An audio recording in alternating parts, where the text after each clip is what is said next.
నమస్తే, welcome to Telugu రాజ్యం. నేను విద్య. బాలీవుడ్ అగ్ర కథానాయిక Deepika Padukone back to back crisis లో పడటంపై ఫిల్మ్ సర్కిల్లో గుసగుసలు వినిపిస్తున్నాయి.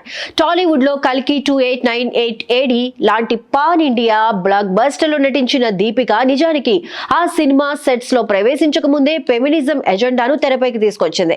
మేల్ డామినేటెడ్ ఇండస్ట్రీపై సర్జికల్ స్ట్రైక్ కు ప్రయత్నించింది. అప్పటికి అది సమస్య కాలేదు. కొన్నేళ్ల పాటు ఫెమినిజం హవాను కొనసాగించింది. కానీ సందీప్ రెడ్డి వంగ ముందు ఎలాంటి హవా పని చేయలేదు.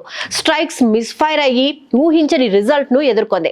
సంగతి తెలిసాక క్షణాల్లో నిర్ణయం తీసుకోగల మిసైల్ లాంటోడు సందీప్ వంగ. అతడు కొన్ని నిమిషాల్లోనే తీసుకున్న ఒక నిర్ణయం దీపికకు మైండ్ బ్లాక్ అయ్యేలా చేసింది. ప్రభాస్ కథానాయకుడిగా సందీప్ వంగ తెరకెక్కిస్తున్న స్పిరిట్ నుంచి దీపిక పదుకొనేను తొలగించడం బిగ్ బ్లో ట్రీట్. క్షణాల్లోనే ట్రిప్తి దిమ్రీని ఈ ప్రాజెక్టుకు ఎంపిక చేసుకుని ఇంకా పెద్ద షాక్ ఇచ్చాడు. ఇది ఊహించనిది. ఆ తరువాత స్పిరిట్ ఏ రేటెడ్ సినిమా అంటూ దీపిక పిఆర్ ప్రాజెక్టును తక్కువ చేసేందుకు, డ్యామేజ్ చేసేందుకు ప్రయత్నించింది. చివరకు పిఆర్ టాక్సిక్స్ గురించి కూడా సందీప్ వంగ సోషల్ మీడియాలో విరుచుకుపడ్డారు. చెత్త పిఆర్ ట్రిక్స్ పై దుమ్ముదుమ్ములాడాడు. అయితే అక్కడితో దీపిక బ్యాడ్ టైం ఇక్కడితో ముగిసిపోలేదు. ఈ భామ రెక్లెస్ యాటిట్యూడ్ కారణంగా స్పిరిట్ మూవీ నుంచి తొలగించారనే సమాచారం వెలువడ్డాక బాలీవుడ్ లో ఫెమినిస్ట్ కథానాయకులందరిలో షివరింగ్ మొదలైంది.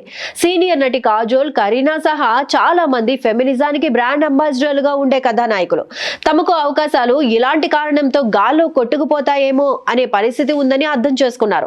చాలా మంది భయపడ్డారు కూడా. ఫిమేల్ ఆర్టిస్టులను గౌరవించి వారి కోసం బలమైన పాత్రలను రాసుకునే సందీప్ వంగ ఇలా చేశాడేంటి అనే భయం వారిలో మొదలైంది. ఇప్పుడు దీపికకు అవకాశాలు ఇచ్చిన ఇతర నిర్మాతలు కూడా దీనిపై ఆలోచిస్తున్నారని గుసగుసలు వినిపిస్తున్నాయి. దీపిక ఇప్పటికే కాక్టైల్ 2లో అవకాశం కోల్పోయింది. అయితే దానికి కారణం వేరే కావచ్చు. కానీ కెరీర్ లో మరో పెద్ద ఆఫ్ అని కోల్పోయింది ఈ భామ. బ్లాక్ బస్టర్ కాక్టైల్ లో దీపిక సైఫ్ రొమాన్స్ అద్భుతంగా వర్కౌట్ అయింది.